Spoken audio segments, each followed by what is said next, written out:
আচ্ছা, টাকা দিয়ে চাল ডাল বা তেল কেনা যায়, কিন্তু বুদ্ধি কি কেনা যায়?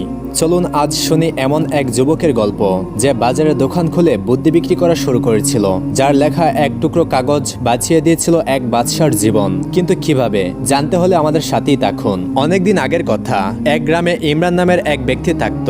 তার একটি মুদির দোকান ছিল। সেই দোকানের উপার্জন দিয়ে নিজের আর ছেলে ফারিসের পেট চলত। ফারিস এখন যুবক হয়েছে, কিন্তু বাবা তাকে দিয়ে কোনো কাজ করাতেন না। একদিন হঠাৎ ইমরান মারা গেল।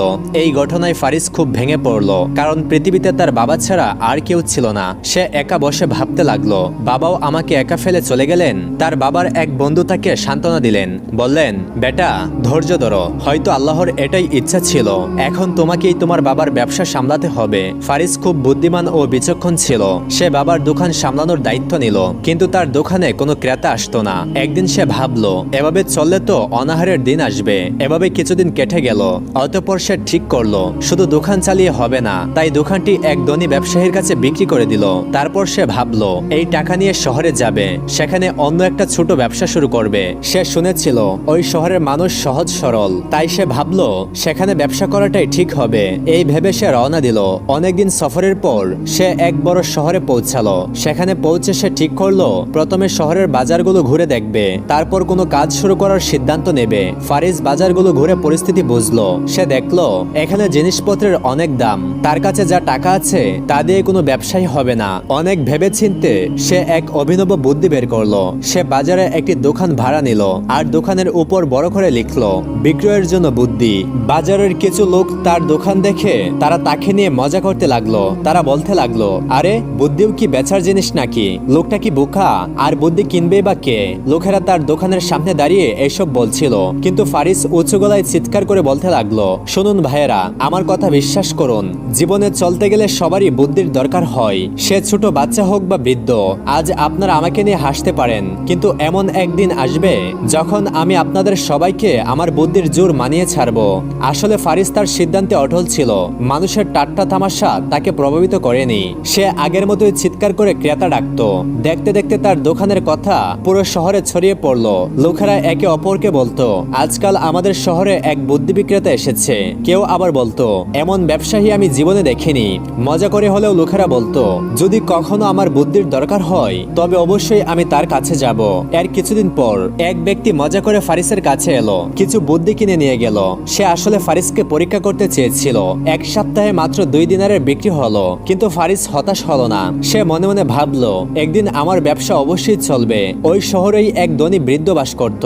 তার অনেক ধন সম্পদ ছিল, কিন্তু সে ছিল খুবই কৃপণ। তার ছেলের নাম ছিল মনির। সে কিছুটা সাদাসিধে মনের ছিল, কিন্তু এমন নয় যে সে বোকা ছিল, তবে তার খুব বেশি বুদ্ধি ছিল না। একদিন সকালে সে বাড়ির উঠোনে মাটি ফেলছিল, কারণ আগের দিন তার বাবা বলেছিলেন, বেটা আমাদের বুদ্ধির চাষ করা উচিত, তবেই আমরা বুদ্ধিমান হতে পারবো। বাবা যখন মনিরকে মাটি ফেলতে দেখলেন, তখন তিনি জিজ্ঞাসা করলেন, ওরে বোকা, তুই এটা কি করছিস? মনির উত্তর দিল, বাবা আমি বুদ্ধি চাষ করছি, যাতে আমি আর আপনি দুনিয়ার সবচেয়ে বড় বুদ্ধিমান হতে পারি। এ কথা শুনে তার বাবা মাথায় হাত দিলেন, বললেন, ইয়া আল্লাহ, কে জানে এর বুদ্ধির ফসল কবে ফলবে। একদিন মনির কোনো একটা কাজে বাজারে গেল।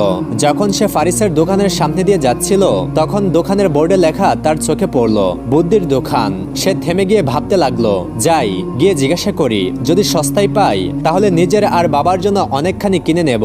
মনির দোকানে গিয়ে ফারিসকে বলল, আচ্ছা 1 দিরহামে কতটা বুদ্ধি দিচ্ছ? ফারিস বললেন, জনাব আমি বুদ্ধি মেপে বেছি না, আপনি যত দামের চাইবেন তত টাকার বুদ্ধি দেব। এই কথা শুনে মনির চিন্তায় পড়ে গেল। কত টাকার বুদ্ধি কিনবে সে তা বুঝতে পারছিল না। তার ভয় হচ্ছিল বেশি দামে কিনলে বাবার বকা খেতে হবে। তারপর সে ভাবলো, প্রথমে 1 দিরহামের কিনি, যদি বাবা বলেন সস্তায় পেয়েছি তাহলে পরে আরো কিনে নিব। মনির পকেট থেকে 1 দিরহাম বের করলো, ফারিসকে দিয়ে বলল, ভাই আপাতত আমাকে 1 দিরহামের বুদ্ধি দাও, দরকার হলে আবার এসে নিয়ে যাব।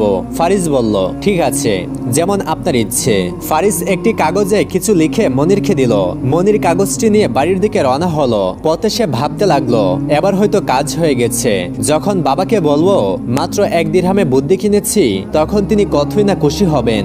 বাড়ি পৌঁছে সে সঙ্গে সঙ্গে বাবার কাছে গেল এবং বলল, বাবা দেখুন, আমি 1 দিরহামে বুদ্ধি কিনে এনেছি, অর্ধেক আপনি রাখুন আর অর্ধেক আমাকে দিন। পুত্রের মুখে এই কথা শুনে বৃদ্ধ অবাক হয়ে বললেন, কি বললি, বুদ্ধি কিনেছিস? দেখা তো দেখি। অতঃপর মনির সেই কাগজটি দেখালো। কাগজে লেখা ছিল, যখন দুজন লোক নিজেদের মধ্যে ঝগড়া করে তখন সেখানে দাঁড়িয়ে তা দেখা বুদ্ধিমানের কাজ নয়। এটা পরেই বৃদ্ধ রাগে লাল হয়ে গেলেন। তিনি মনিরকে বলতে লাগলেন, ওরে নির্বোধ, ওরে অপদার্থ, তুই একটা দিরহাম কুয়াই ফেলে দিলি। এই কথাটা তো একটা বাচ্চাও জানে যে অন্যের লড়াই দেখা বুদ্ধিমানের কাজ নয়। অতঃপর তিনি তার বোকা ছেলেকে মারধর ও বকাঝোকা করলেন। তারপর তিনি রাগে কাঁপতে কাঁপতে ফারিসের দোকানে পৌঁছালেন। দোকানে গিয়ে তিনি চিৎকার করে বলতে লাগলেন, ওহে বেঈমান, তুমি আমার ছেলেকে বোকা পেয়ে ঠকিয়েছ, আমার টাকা ফেরত দাও, না হলে আমি সিপাহীদের খবর দেব। ফারিস খুব শান্তভাবে বলল, জনাব, আপনি অকারণে রাগ করছেন।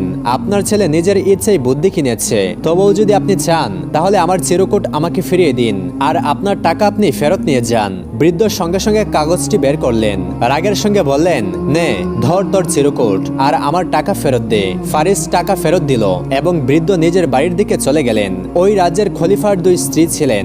একদিন দুই রানীর দুই পরিচারিকা বাজারে গেল ফল ও সবজি কিনতে। তাদের মধ্যে একজন একটা তরমুজের দোকানে গেল এবং মনে মনে ভাবতে লাগলেন, এই তরমুজটা কি সবুজ আর পাকা, রানী খেয়ে খুব খুশি হবেন, আমি এটাই আগে কিনে নেই। সে দোকানদারকে জিজ্ঞাসা করলো, ভাই দাম কত?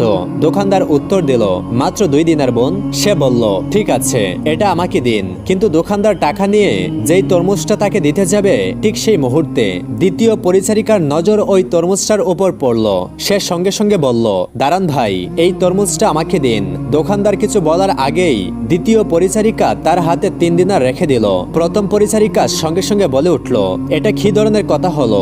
আমি আগে এসেছি এবং কথাও আমার সঙ্গেই আগে হয়েছে, তাই এই নিন 2 দিনার, আমাকে তরমুজটা দিন। দ্বিতীয় পরিচারিকা বলল, তা হতে পারে না, আমি তোমাকে আগে টাকা দিয়েছি, এখন এই তরমুজটা আমার। দোকানদার চিন্তায় পড়ে গেল, সে এখন কি করবে? সমস্যাটা বেশ জটিল হয়ে গিয়েছিল। ওদিকে দুই পরিচারিকা নিজেদের মধ্যে ঝগড়া করতে লাগলো। মনে হচ্ছিল যেন মারামারি পর্যন্ত গড়াবে, কারণ শহরের সবাই জানতো যে দুই রানীর মধ্যে সদ্ভাব নেই, তাই তাদের পরিচারিকাদের মধ্যেই বা কিভাবে থাকবে। দোকানদার ভাবলো, আমার এখান থেকে কেটে পড়া উচিত। এই ভেবে সে সেখান থেকে সরে পড়লো। দুই পরিচারিকা যখন ঝগড়া করছিল তখন বৃদ্ধের সেই ছেলে মনির বাজার দিয়ে যাচ্ছিল। সে দুই মহিলাকে ঝগড়া করতে দেখে ভাবলো, এরা দুজন কেন ঝগড়া করছে, গিয়ে দেখি তো। যেহেতু মনির সহজ সরল ছিল, তাই সে তাদের কাছে গিয়ে দাঁড়ালো এবং তাদের কথা শুনতে লাগলো। দুজনেরই নজর মনিরের উপর পড়লো। তারা দুজনেই তার দিকে ঘুরে দাঁড়ালো এবং একজন বলল, শুনুন ভাই, আপনি আমার সাক্ষী। বাজারে এই মহিলাটি আমাকে অপমান করেছে, এর সাক্ষ্য আপনাকেই দিতে হবে। অন্যজন বলল, ভাই আমার, আপনি আমার সাক্ষী। আল্লাহর দোহাই, রানী সাহেবার সামনে আপনাকে সবকিছু সত্যি সত্যি বলতে হবে। বোকা মনির কিছুই না বুঝে শুধু মাথা নেড়ে সেখান থেকে চলে গেল। এবার মনির ভীষণ বিপদে পড়ে গেল। সে না এদিকে রইল না ওদিকে রইল। সে ভাবতে লাগলো, কার পক্ষে সে সাক্ষী দেবে। বাবা ছেলে মিলে পরামর্শ করলো, এখন তাদের একজনের কাছ থেকেই পরামর্শ নেওয়া উচিত, আর সে হলো ফারিস, যে বুদ্ধির ব্যবসা করে। কারণ ফারিসের দেওয়া প্রথম পরামর্শটা তো মনির অমান্য করেছিল। তাই বাবা ছেলে দুজনেই ফারিসের দোকানে গেল এবং তাকে পুরো ঘটনা খুলে বলল।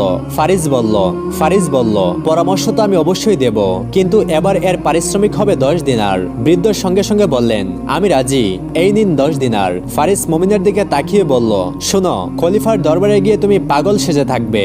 যখন তোমাকে কিছু জিজ্ঞাসা করা হবে তখন তুমি উল্টাপাল্টা কথা বলবে আর অদ্ভুত অঙ্গভঙ্গি করবে। মনির এই প্রস্তাবে রাজি হয়ে গেল এবং তার বাবাও একমত হলো। এরপর বাবা ছেলে খুশি মনে বাড়ি ফিরে গেল। পরের দিন মনিরকে খলিফার দরবারে ডাকা হলো। খলিফা জিজ্ঞাসা করলেন, হে মনির, তুমি কি বলতে পারো যে এই দুই পরিচারিকার মধ্যে ঝগড়া কি নিয়ে হয়েছিল এবং দোষীকে? মনির অভিনয় করে বলল, খলিফা, আপনি ভালো আছেন? খলিফা, আপনি বরং এদের দুজনকে এখনই আমার সাথে বিয়ে দিয়ে দিন, তাহলে আপনি নিজেই বুঝে যাবেন দোষ কার। এই বলে সে জোরে সোরে হাসতে লাগলো এবং এমন এক অর্থহীন কথা বলতে শুরু করলো যে দরবারের সবাই হেসে ফেললো। এইসব পাগলামি দেখে খলিফা ভাবতে লাগলেন, একে তো পাগল মনে হচ্ছে, এ আবার কি সাক্ষ্য দেবে।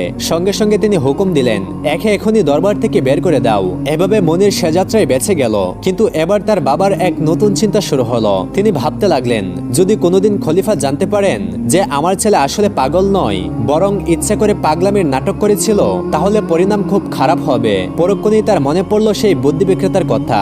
বৃদ্ধ আফসোস করে তার ছেলে মনিরকে বলল, চলো বেটা, আমরা আবার সেই বুদ্ধি ব্যবসায়ী ফারিসের কাছে যাই। তারা দুজনে আবারও ফারিসের কাছে পৌঁছালো এবং তাদের মনের সন্দেহের কথা তাকে খুলে বলল। তারা বলল, হে বুদ্ধি বিক্রেতা, তুমি কি আমাদের এই বিপদ থেকে বাঁচার কোনো পথ বলে দিতে পারো? ফারিস গম্ভীরভাবে বলল, হ্যাঁ, অবশ্যই বলতে পারি, কিন্তু এবার এর পারিশ্রমিক হবে 200 দিনার। বৃদ্ধ অবাক হয়ে বললেন, 200 দিনার? ভাই কিছু তো কমাও। কিন্তু ফারিস কোনোভাবেই 1 দিনারও কম করতে রাজি হলো না। যতই অনুনয় বিনয় করা হোক না কেন, এবার বৃদ্ধের কাছে আর কোনো উপায় ছিল না। তাই তিনি অসহায়ভাবে 200 দিনারের থলেটা ফারিসের সামনে রেখে বললেন, নে ভাই, এটা রাখ। এবার আমাদের এই বিপদ থেকে উদ্ধার করার বুদ্ধি দে। ফারিস হেসে বলল, অবশ্যই দেব, শুধু একটু ধৈর্য ধরুন, ব্যাপারটা একটু ঠান্ডা হতে দিন। তারপর কোনো একদিন নিজেই খলিফার কাছে গিয়ে সবকিছু সত্যি সত্যি বলে দেবেন। সত্য বলার মাধ্যমে আপনি সব বিপদ থেকে মুক্তি পাবেন। এই কথা শুনে বাবা ছেলে দুজনেই চিন্তায় পড়ে গেল। কিন্তু তারপর বৃদ্ধ মনে মনে বললেন, ফারিস নিশ্চয়ই কিছু ভেবেচিন্তেই এই কথা বলেছে। এখন তো ওর বুদ্ধির দোকান খুব বিখ্যাত হয়ে গেছে, লোকেরা দৌড়ে দৌড়ে ওর কাছে পরামর্শ নিতে আসে। অবশেষে বৃদ্ধ বললেন, ঠিক আছে ফারিস, তুমি যেমন বলেছ আমরা তেমনই করব। এরপর বাবা ছেলে নিশ্চিন্তে বাড়ি ফিরে গেল। 2 মাস পর একদিন সুযোগ বুঝে মনির খলিফার দরবারে হাজির হলো এবং ভয়ে ভয়ে খলিফাকে পুরো ঘটনা সত্যি সত্যি বলে দিল। খলিফা তার কথা শুনে খুশি হয়ে বললেন, তোমার বিচক্ষণতায় আমি খুব খুশি হয়েছি। সত্যিই যদি তুমি সেদিন পাগলামির নাটক না করতে, তাহলে নিশ্চয়ই কোনো একজন নারীর ক্রোধের শিকার হতে। খলিফা আরো বললেন, যাও, আমি তোমাকে মাফ করে দিলাম। মনির যখন খলিফাকে রাজি ও খুশি দেখলো, তখন সে ফারিসের কথাও সব বলে দিল। খলিফা সব শুনে বলল, আচ্ছা, যদি তোমার শেষ কথাটাও সত্যি হয়, তাহলে নিঃসন্দেহে ওই লোকটি খুবই বুদ্ধিমান। আমিও তার কাছ থেকে বুদ্ধি কিনবো। এখন তুমি যেতে পারো। পরের দিন খলিফা ফারিসকে দরবারে তলব করলেন। ফারিস দরবারে হাজির হওয়ার পর খলিফা বললেন, শুনো হে বুদ্ধির ব্যবসায়ী, তোমার অনেক প্রশংসা শুনেছি। তুমি কি আমার কাছেও বুদ্ধি বিক্রি করতে পারো? ফারিস কোনো দ্বিধা ছাড়াই উত্তর দিল, অবশ্যই যাব না, কিন্তু তার দাম হবে 2000 দিনার। খলিফা সঙ্গে সঙ্গে আদেশ দিলেন ফারিসকে 2000 দিনার দিয়ে দিতে। ফারিস দিনার ভর্তি থলেটি হাতে নিল। একটি কাগজে কিছু লিখে খলিফার দিকে বাড়িয়ে দিল। কাগজে লেখা ছিল, ভালোভাবে চিন্তা ভাবনা করবেন এবং বিচার বিবেচনা ছাড়া কোনো কাজ করবেন না। খলিফা বললেন, খুব ভালো, তোমার দেওয়া বুদ্ধিতে আমি অত্যন্ত খুশি হয়েছি। হে ফারিস, যদি প্রয়োজন হয় আমি তোমার কাছ থেকে আরো বুদ্ধি কিনবো। এখন তুমি যেতে পারো। এরপর খলিফা ফারিসের দেওয়া সেই উপদেশটি একটি কাগজে লিখে নিজের বিছানার শিওরে রেখে দিলেন। তিনি বারবার সেটার দিকে তাকাতেন আর বলতেন, বাহ, লোকটা কি কাজের কথা বলেছে। কিছুদিন পর হঠাৎ খলিফা অসুস্থ হয়ে পড়লেন। সেই সুযোগে উজির, যে অনেকদিন ধরে খলিফাকে ক্ষমতা থেকে সরানোর ষড়যন্ত্র করছিল, সে সুযোগটাকে কাজে লাগানোর কথা ভাবল। উজির লোভ দেখিয়ে রাজকীয় হাকিমকে নিজের দলে ভিড়িয়ে নিল। অতঃপর সে বিষ মেশানো ঔষধ তৈরি করে হাকিমকে খলিফার কাছে পাঠিয়ে দিল। হাকিম খলিফার সামনে গিয়ে বলল, জাহাপনা, এই বিশেষ ঔষধটি পান করুন। আমার পুরো বিশ্বাস এটি ব্যবহার করলে আপনি সঙ্গে সঙ্গে সুস্থ হয়ে যাবেন। খলিফা ঔষধের দিকে তাকালেন। হঠাৎ করেই তার ফারিসের দেওয়া সেই উপদেশের কথা মনে পড়ল, ভালোভাবে চিন্তা ভাবনা না করে কোনো কাজ করবেন না এবং কারো কথাই সঙ্গে সঙ্গে বিশ্বাস করবেন না। এই কথা মনে পড়তেই খলিফা থেমে গেলেন। তিনি ঔষধটি মনোযোগ দিয়ে দেখতে লাগলেন এবং কয়েক মুহূর্ত চিন্তা করলেন। তারপর তার নজর হাকিমের উপর পড়ল। ওইদিকে হাকিম খলিফার এমন গভীর দৃষ্টি দেখে গাবড়ে গেল। অতঃপর তার মুখ ভয়ে ফ্যাকাশে হয়ে গেল এবং সে হাঁটু গেড়ে বসে কাঁদতে লাগলো এবং বলতে লাগলো, খলিফা, আমাকে মাফ করে দিন, আমার কোনো দোষ নেই। আমি উজিরের চাপে পড়ে গিয়েছিলাম, তারই কথা মতো আমি আপনার ঔষধে বিষ মিশিয়েছি। খলিফা চিন্তায় ডুবে গেলেন। সত্যি সত্যি কি এটা সেই বুদ্ধি যা ফারিস আমাকে দিয়েছিল এবং যা আজ আমার জীবন বাঁচালো? খলিফা সঙ্গে সঙ্গে উজিরকে তলব করলেন। উজির হাজির হয়ে ঘাবড়ানো গলায় বলল, যাব না, আমার কথা শুনুন, আমি কিছুই করিনি। খলিফা অত্যন্ত গম্ভীরভাবে বললেন, আমি তো পুরোপুরি সুস্থ হয়ে গেছি, কিন্তু উজির সাহেব, আপনার চেহারায় তো অসুস্থতার লক্ষণ দেখা যাচ্ছে। চলুন এই ঔষধটি যা আমাদের রাজকীয় চিকিৎসক তৈরি করেছিল তা আপনি পান করুন, শীঘ্রই সুস্থ হয়ে যাবেন। রাজার এই কথা শুনে উজিরের মুখের রং বিগড়ে গেল। সে সঙ্গে সঙ্গে বুঝতে পারল যে তার ষড়যন্ত্র ফাঁস হয়ে গেছে।